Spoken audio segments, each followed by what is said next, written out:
Gdy smarowałem dzisiaj ser kieleckim, przypomniałem sobie te szkolne wycieczki. Na nich właśnie takie kanapeczki, u koleżki pornofilm niemiecki. Przypomniałem te słonecznika, pestki, a na drugie Prince, Polo i Grześki. Jak jumałem jej orzeszki i żelki, jak chodziłem do kościoła na wszelki. Chleb w pikle i zeszyt w cyrkle, molesty single, nie beży blikle. Nasze winkle, kole i piłkę, w piwnicy siłkę i szkolne kible. LC Trinkę z ostrzoną pinkę, pierwsze flirty, pierwszą malinkę. Kto miał kiwkę, kto miał podcinkę, jak trzeba było się ukręcać sprintem.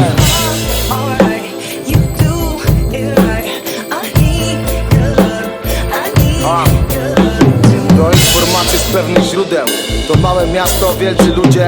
To nieważne, dobrze pójdzie, to bolesne w klapce ukłucie. To ziomek krzyczący z okna, czas jako rzecz nieistotna. To miłość, ta bezzwrotna, która po prostu trwa.